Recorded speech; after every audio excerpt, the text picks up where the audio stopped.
Bien, ¿qué es lo que trabajamos principalmente entonces en la introducción para continuar lo que hablábamos esta mañana? Lo primero es que los lectores comprendan de qué se trata el artículo y sobre todo el que ellos aprecien la importancia de la investigación a partir del objetivo que ustedes están planteando. Es necesario que en toda introducción las preguntas y los objetivos del investigador estén relacionados con el título y con la metodología propuesta. No debería haber incoherencia entre la proposición del objetivo, las hipótesis y los objetivos que plantea el investigador con lo que plantea en el título. Lo que decíamos al principio de la clase de hoy, que si yo voy a colocar como propósito el buscar una frecuencia, lo mínimo que debo esperar es que en la pregunta esté establecida que mi objetivo es la búsqueda de la frecuencia. Y en la metodología se vean métodos y prácticas donde se haya buscado la frecuencia. Esa coherencia tiene que existir durante todo el tiempo. Razonablemente también será coherente que en el momento que yo planteo los antecedentes de la introducción, perdón, mis perritos son muy bulliciosos. En el momento que yo planteo los antecedentes de la introducción, y voy a hacer comparaciones de los resultados, hable de la frecuencia. No sería lógico que yo busque frecuencia y compare con odds ratio, por ejemplo, o riesgo relativo. Deberé hacer comparaciones relacionadas al tema que estoy tratando. Entonces, la introducción, si bien parece ser muy sencilla, no se debe escribir de manera desorganizada, ya que organiza toda la idea secuencial de lo que va a tener el contenido del resto del artículo. ¿Qué estructura deberá plantearse en una introducción? Lo primero es hablar del contexto del tema y los antecedentes generales. Y en ese contexto y antecedentes generales se tiene que colocar las estadísticas que estábamos mencionando para respaldar la información que nosotros vamos a estudiar. Esa revisión de la literatura tiene que tener casi las 20 o 30 citas bibliográficas que nos proponen todas las revistas. Esa admisión de las 20 o 30 citas bibliográficas, por si acaso, no es obtener el texto de nuestro marco teórico de la investigación inextensa, agarrar y pegarlo y empezar a extractar palabras para reducir la cantidad de palabras, sino reescribir en función de ella un contenido que tenga lógica con la bibliografía que vamos a colocar. Porque de pronto los pares entran a la bibliografía y se percatan de que lo que está escrito en la referencia bibliográfica en la cita no coincide con lo que ustedes han escrito. Y, por supuesto, les van a rechazar el artículo. Tercer punto que es importante, y eso ya para la investigación en forma general. Cuando ustedes hacen una investigación, lo que tienen que tratar de hacer es buscar vacíos del conocimiento en función a lo que ya existe.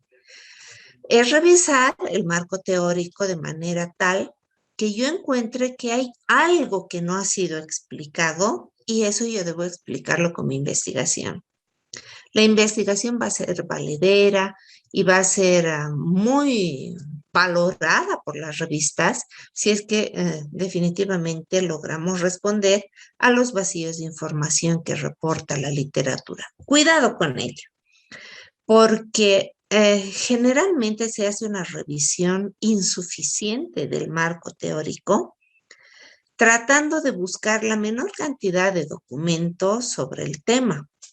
Y resulta que yo encuentro un vacío de información en lo que yo he revisado y hago mi investigación sobre ese vacío basado en lo que yo he revisado.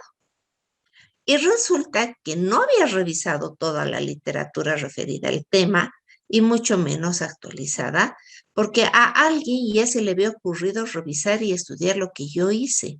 Entonces, si hay similitud de revisiones sobre el mismo tema, con la misma perspectiva, que sí es posible, el estudio no tiene valor. Siempre va a tener valor el estudio de mayor antigüedad en el ejercicio de esa práctica de investigativa. En otras palabras, ¿qué les digo? Cuando hacen una tesis doctoral, ustedes no pueden revisar alguna bibliografía. Tienen que revisar, si es posible, todo lo que existe para que haya un respaldo temático valedero. De allí que, si ustedes recuerdan, les decía, una tesis doctoral tendrá pues unas 200 revisiones bibliográficas, 300 revisiones bibliográficas en función al tema, porque hay temas de los cuales no se va a encontrar mucha información, pero hay que tratar de hacer una revisión lo más extensa posible para respaldar el vacío de información que estoy tratando de justificar, que es la razón de mi estudio. Idealmente, además, debería yo explicar en algunos casos, no en todo, por qué se han producido esos vacíos de información. Porque puede haber variables que no han sido consideradas por algunas razones que están explicadas en el artículo o en los artículos revisados. O finalmente, porque a nadie se le ocurrió revisar esas variables. Al final tendrá que ir las preguntas de investigación o hipótesis que nos orienten a qué es lo que queremos hacer, y por supuesto en todo este proceso ha ido el conocimiento general, la razón por la cual se está investigando, que va a ser la justificación, y finalmente la pregunta de investigación o hipótesis. Esa es la parte de la introducción, pero hay otra parte que viene después, que es material y métodos, que algunos le llaman solamente metodología, pero cuando se pone material y métodos se tiene que explicar toda el área que está descrita en su tesis en lo que corresponde a diseños de investigación. Es decir, cuando yo hablo de metodología, material y métodos, yo empiezo describiendo a la población de estudio, explico cómo ha sido la muestra, cómo la he seleccionado, que es obligatorio. O sea, todo estudio debería mostrar si ustedes usaron un muestreo probabilístico, no probabilístico, si utilizaron alguna técnica especial, si utilizaron el 100% de la población, por qué utilizaron esa población, cuáles fueron los criterios de inclusión y exclusión de esa población, qué instrumentos utilizaron y por qué eligieron los instrumentos, qué software utilizaron para el análisis de sus datos, porque cuidado que la revista les pida la base de datos y ustedes tienen que entregar la base de datos del software en el cual ustedes dicen haber realizado su análisis.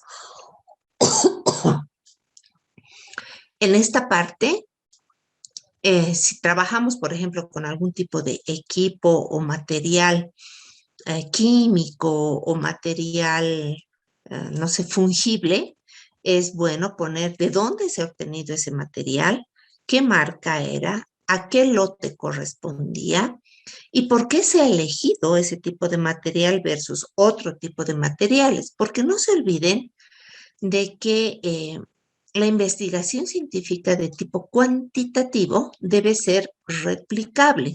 Entonces, mientras más información se dé sobre los materiales utilizados, la posibilidad de réplica va a ser mucho mayor.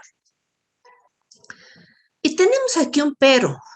Cuando hacemos estudios en seres humanos, seres vivos, de cualquier tipo, el estudio debería tener un aval ético emitido por un comité de ética de la investigación debidamente acreditado. Ese comité de ética de la investigación, que ya vamos a hablar la siguiente semana, no debería pertenecer a la institución. ¿Por qué? Porque el comité de la institución no puede ser juez de ustedes y también parte. Debería ser evaluado por un comité de ética, si es institucional, que tenga miembros ajenos a la institución. Mejor si es evaluado por un comité imparcial externo donde haya expertos en investigación, expertos en bioética, etc. Se tiene que hacer la mención de que se cuenta con un aval ético cumpliendo con toda la normativa internacional vigente. Si estoy mencionando el software que he utilizado, por supuesto, también deberé mencionar el procedimiento estadístico que se ha planteado. ¿Y a qué me refiero con ello? Vuelvo al inicio. Si hablo de frecuencia en mi título, mi objetivo habla de frecuencia, mínimamente en mis materiales y métodos deberé describir que estoy utilizando medidas de tendencia central para explicar esa toma de frecuencia. Y si voy a hacer un experimento, aquí hay que tener mucho cuidado, ¿no? Los experimentos en seres humanos entran en todo lo que corresponde a los ensayos clínicos. Tienen que tener una regulación muy importante para seguir las 4 fases de los ensayos clínicos. Si va a ser doble ciego, si va a ser ciego simple, cómo se va a manipular las variables, cómo se va a registrar la información y si se está utilizando algún tipo de medicamento o sustancia en los seres humanos, se debe adicionar la presencia de la norma consort. ¿Qué es la norma consort? Es tener un acuerdo entre el investigador y los investigados de que el investigador los está asegurando por montos saludables de dinero en caso de que ocurra cualquier accidente durante el proceso de investigación o después del proceso de investigación. No todos los investigadores cumplen eso. Es por eso que los ensayos clínicos generalmente lo hacen las empresas farmacéuticas porque pueden pagar ese tipo de requerimientos. Si no se hace eso, todo ese detalle significa de que el comité de ética que sería responsable de esta investigación estaría violando los principios éticos y las revistas serias no les van a aceptar investigaciones de este tipo. ¿Cuál es la idea de trabajar en material y métodos con tanto detalle? Primero, que nosotros planteemos el fundamento de por qué estamos utilizando todo lo que estamos utilizando para que durante los pasos siguientes se logre hacer una revisión y verificación de esos pasos y que alguien pueda reproducir ese estudio a cabalidad. Si lo puede reproducir a cabalidad, debería encontrar los mismos resultados, lo que le va a dar coherencia al estudio. Si no se reproduce a cabalidad, hay 2 opciones. O los datos que han estado acá y los procedimientos han sido fraguados, o de lo contrario, hay factores externos que no han sido tomados en cuenta por el investigador previo ni por el actual, lo que rompería la coherencia del estudio. ¿Qué más se debe colocar en material y métodos? En material y métodos se debería colocar, si es necesario, la existencia de alguna creación o solicitud de creación de una empresa para un procedimiento particular. Me refiero a que si alguien va a hacer un chip, digamos, particular para un estudio, tiene que decir dónde lo ha hecho. Y ahí sí se pueden incurrir en unos problemas serios. ¿Por qué?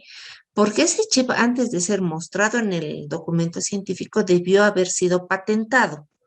Si no ha pasado por ese proceso, el artículo puede ser retractado. Finalmente, en la parte casi al final de lo que son materiales y métodos, incluso algunos autores indican que debería colocarse en discusión, es el agradecimiento a las personas que han colaborado en el estudio. No se debería colocar en la metodología, pero depende de las instrucciones también que les dé la revista. Ahora, todos los datos resultantes de los procedimientos se tienen que colocar en resultados, no en material y métodos. Todos los dibujos, gráficas, tablas debería ir a resultados, no en material y métodos. Perdón, me he saltado. Ahora, ¿qué vamos a colocar en resultados? No se duplican tablas y gráficos. Y en las tablas, que enseguida les voy a mostrar con el Jamboard, en las tablas no se pone lo que nos muestra el software. Hay que extractar algunos elementos y colocar solamente algunos. Las figuras deben ser claras, no este tipo de imágenes que pueden llevar a confusión, porque acá, por ejemplo, uno no sabe dónde empieza la marca del amarillo, pese a que se ve bonito, no es práctica para ser leída. Los resultados deben ser mucho más claros y los resultados no deberían repetir lo que ya se ve en la gráfica o en la tabla, sino más bien una explicación de lo que existe en el gráfico o en la tabla que estoy presentando. Antes de irme a otro lado. En las tablas se debería también, dependiendo de la revista, colocar el título de la tabla en números romanos en la parte superior de la tabla y en la parte inferior colocar la fuente. Siempre debería colocarse la fuente, poner, por ejemplo, que es elaboración propia o de lo contrario, que ha sido obtenido de algún autor modificado, que no debería ver en los resultados porque estos resultados uno presume que son propios. Lo mismo es en las gráficas. Las gráficas deberían tener el título no en letras mayúsculas, sino con la primera letra capital o letra mayúscula y el resto en minúsculas, el número del gráfico y la fuente. En algunas gráficas en las cuales necesitamos explicar qué significan los colores, estos pueden venir dependiendo del software en recuadros donde dice qué significan los colores, o caso contrario, si no es así, se deberá poner códigos, por ejemplo, el R1, que va a ser el azul, qué significa tal cosa, R2, y se va describiendo cuál es el significado de cada uno de los elementos para que el lector al momento de ver la imagen comprenda y pueda analizar por sí mismo lo que está mostrado en el gráfico o en la tabla que se ha presentado. Enseguida, por favor, les respondo al chat. Están charlando, no se realiza, es que ya me la traen como a las 6. No charlen todavía. Finalmente tenemos la discusión. ¿Qué tiene como fin la discusión? Explicar los resultados de la investigación. Si bien en los resultados yo expreso lo hallado y lo analizo, no estoy discutiendo estos resultados. Lo que hago en la discusión es discutir lo encontrado con lo que había presentado en la introducción. Nunca van a entrar tanto a resultados como a discusión directamente con un gráfico. Hay personas que ponen el título de discusión y de pronto aparece el gráfico. No es estético, no es correcto. Deben hacer una pequeña introducción inicial para proceder a explicar todos los pasos que correspondan. La significación de los hallazgos, la significancia que ustedes den a los hallazgos va a resaltar la importancia o la pobreza de la investigación. También en la discusión tienen que escribir qué limitantes han tenido para hacer su investigación. Por ejemplo, limitantes de carácter económico. Apaguen sus... Gracias. Pueden poner también limitantes de carácter técnico, pueden poner limitantes en el número de muestra o abandono de los pacientes y cómo han solucionado este tipo de limitaciones y además cómo han influido estas limitaciones para presentar sus resultados. Sí, la discusión es importante para contrastar con los estudios antes realizados, como ya les había mencionado. Ahora, acá ya viene también lo de los agradecimientos y por supuesto las sugerencias para futuras investigaciones basadas en lo que encontraron. Si ustedes se dan cuenta, este elemento nosotros hemos mencionado también al final del resumen.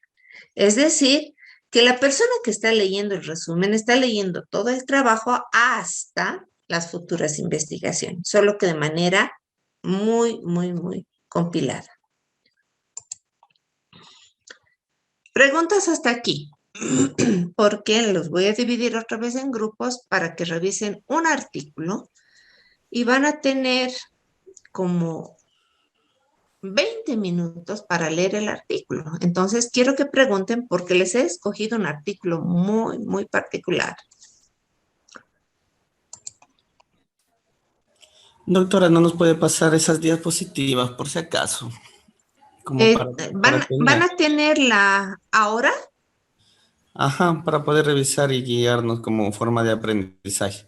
En realidad van a tener toda la presentación en su aula virtual, pero una vez que termine la grabación, pero ahora se los puedo pasar al WhatsApp. ¿Sí? Está bien. Sí, de todas maneras, les estoy poniendo acá en el chat el link del artículo al cual deben ingresar para revisar en grupos. ¿Alguna pregunta, entre tanto? Porque voy a ir preparando, hasta piensen, porque voy a ir preparando lo que el licenciado me ha pedido para mandarles por el WhatsApp. Doctora, las diapositivas de la clase de la mañana, si es que las pudiera agregar ahí. Gracias. Voy a tratar de buscarlas esas, pero denme un momentito. Les voy a dar las diapositivas de la clase de la mañana. Saben que tienen que cuidar el no replicar. Denme un minuto. Se las voy a pasar en... Ahora, usted mencionó, ¿se me escucha? ¿Le escucho? Usted mencionó que nosotros en el momento que estamos haciendo la discusión tenemos que, bueno, de forma previa hacer como una pequeña introducción a lo que vamos a comenzar a hacer, ¿no? Y luego vamos a hacer esa presentación de los resultados que nosotros hemos tenido con los que hemos expuesto en la introducción. Contrastados con los de la introducción. Pero al momento que decimos ese contraste, sería con la parte de los antecedentes que hemos tenido antes. ¿Ya? Exacto. Ya les he pasado, vean si abre bien. Sí, tengan mucho cuidado, no pueden plagiar mis diapositivas para cursos ni para nada. Pueden utilizar para revisar, estudiar, pero no las van a plagiar. Está en el WhatsApp. Entendido, doctora. Confírmenme. ¿Ninguna pregunta más? No, mi doctor. Bien. Les voy a explicar qué deben hacer con el artículo, porque van a leer casi el artículo completo. Fíjense, anoten.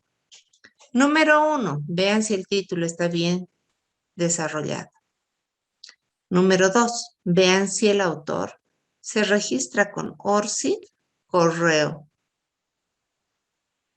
Número 3, lean el resumen y vean si es adecuado. Número 4, vean las palabras clave.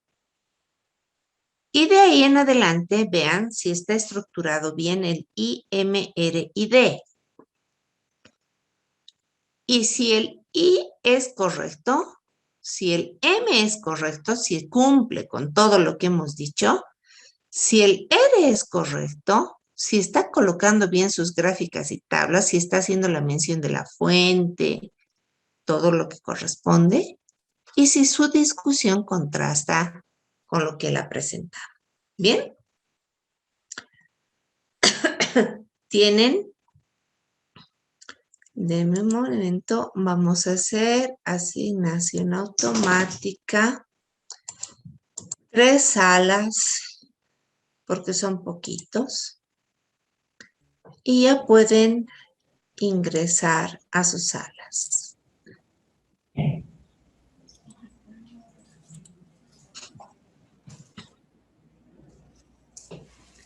Doctora, una pregunta, disculpe, ¿puede repetir las anotaciones que hay que revisar?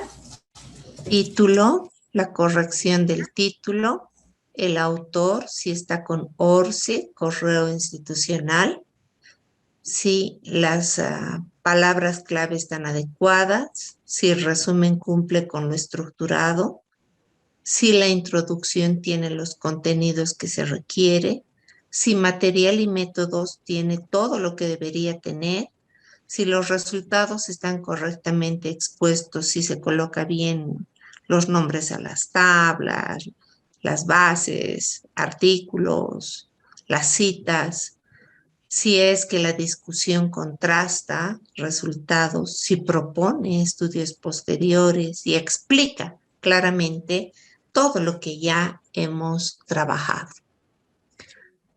Licenciada Geraldine tiene que entrar a su aula. Y yo veo que en la sala 3 está solamente Jairón, la licenciada Leida y licenciada Aura, que están presentes. Yo no sé si están presentes solamente en espíritu, pero no han entrado a su aula. Perfecto, el grupo 1 está completo. El grupo 2 le falta el licenciado Dani. Licenciado Dani tiene que entrar al grupo 2, licenciada Aleida y licenciada Aura tienen que entrar a la sala 3. Perfecto.